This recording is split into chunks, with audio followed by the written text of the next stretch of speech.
নমস্কাৰ বন্ধু বান্ধৱীসকল, মই আজি আপোনালোকৰ আগত বৰ্তমান সময়ৰ পৰিস্থিতিৰ লগত খাপ খুৱাই হেণ্ড চেনিটাইজাৰ প্ৰস্তুত কৰিবলৈ ওলাইছোঁ। যিহেতু সমগ্ৰ বিশ্বতে কৰোনা ভাইৰাছৰ আতংকৰ সৃষ্টি হৈছে, গতিকে এই মুহূৰ্তত আমাৰ বাবে হেণ্ড চেনিটাইজাৰৰ খুব প্ৰয়োজন হৈ পৰিছে, যিটো নেকি আমাৰ ফাৰ্মাচীত এতিয়া সহজলভ্য নহয়। আৰু সেইকাৰণে আমি কিছুমান ইনগ্ৰিডিয়েণ্ট লগ কৰি আমি ঘৰতে এটা হেণ্ড চেনিটাইজাৰ প্ৰস্তুত কৰিব লৈছোঁ। আহকচোন আমি এই হেণ্ড চেনিটাইজাৰটো প্ৰস্তুত কৰি কি লৈছোঁ এবাৰ চাওঁ। আমাৰ ইয়াত আছে গ্লিচাৰিন, তাৰপাছত আমি লৈছোঁ এটা এলকহল। যিহেতু আমাৰ কৰোনা ভাইৰাছৰ নিৰ্মূল কৰিবৰ কাৰণে, অৱশ্যে নিৰ্মূল বুলি ক'ব নোৱাৰি, এই ভাইৰাছৰ সংক্ৰমণৰ পৰা বচাই ৰাখিবৰ কাৰণে আমাক 66% এবভত আমাক এলকহল প্ৰয়োজন হয়। আৰু ইয়াত আছে আমাৰ 99.9%,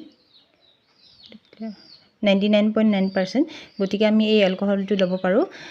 তাৰ লগত আমি লৈছোঁ গোলাপ জল লৈছোঁ, পতঞ্জলি এল'ভেৰা জেল লৈছোঁ, আৰু এটা তেল লৈছোঁ। আপোনালোকে যিকোনো তেল ল'ব পাৰে। লগতে মই ভিটামিন ই অইলৰ এটা কেপচুল লৈছোঁ এভিয়নৰ, যিহেতু ই আমাৰ স্কিনৰ কাৰণে বহুতে ভাল হয়। আটাইবিলাক বস্তু ফাৰ্মাচীত উপলব্ধ হয়। আৰু ইয়াত মই এল'ভেৰাৰ জেলখিনি ঘৰুৱা এল'ভেৰাৰ জেল উলিয়াই লৈছোঁ।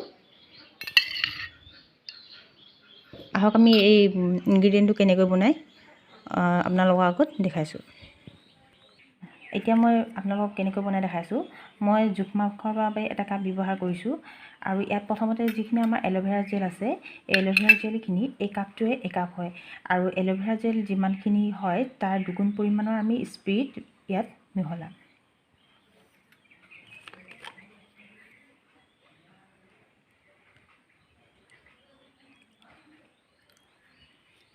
ইয়াৰ পাছত আমি গোলাপ জল ব্যৱহাৰ কৰিম।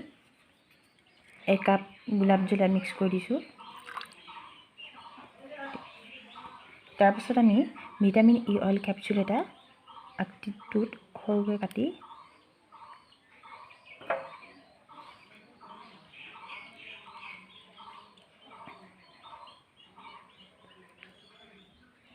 মিহল কৰি দিম।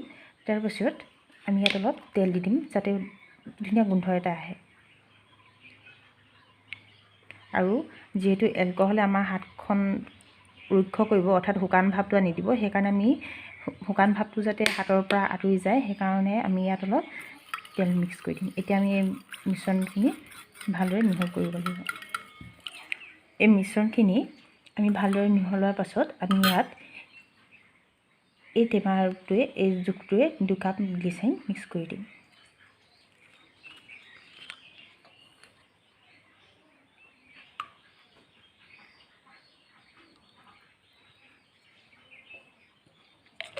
পুনৰ এই মিশ্ৰণখিনি ভালদৰে মিহলাই দিম। লাহেকৈ আমাৰ মিশ্ৰণখিনি সম্পূৰ্ণ মিহলি হৈ গৈছে। খুব ধুনীয়া মিশ্ৰণ এটা হ'ল। আৰু এতিয়া আমি এই মিশ্ৰণখিনি যাতে আমি সহজে ব্যৱহাৰ কৰিব পাৰোঁ, তাৰ বাবে এটা মই বটল লৈছোঁ। আপোনালোকে যিকোনো স্প্ৰে বটল ব্যৱহাৰ কৰিব পাৰে। মোৰ হাতত এটা স্প্ৰে বটল উপলব্ধ আছিলে, সেইকাৰণে মই এই বটলটো ব্যৱহাৰ কৰিছোঁ।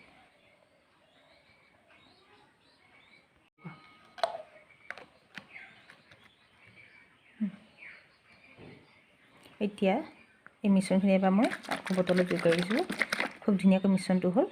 আৰু আপোনালোকে প্ৰতি 10 মিনিটৰ মূৰে মূৰে এই চেনিটাইজাৰটো, বা আপোনাৰ ঘৰলৈ অহা গেষ্ট বা অন্য কোনো ব্যক্তিকো এই চেনিটাইজাৰটো ব্যৱহাৰ কৰি দিব পাৰে। মই আপোনালোকৰ আগত অলপ ব্যৱহাৰ কৰি দেখাইছোঁ। এই চেনিটাইজাৰটো আপোনালোকে হাতৰ কিলা গুটিলৈকে ঘঁহিব।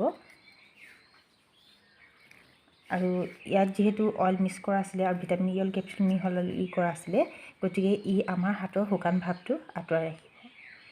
এয়াই হৈছে আমাৰ হোমমেড হেণ্ড চেনিটাইজাৰ। আশা কৰিছোঁ আপোনালোকে এই চেনিটাইজাৰটো সহজভাৱে বনাব পাৰিব আৰু ব্যৱহাৰ উপযোগী কৰি তুলিব পাৰিব। ধন্যবাদ।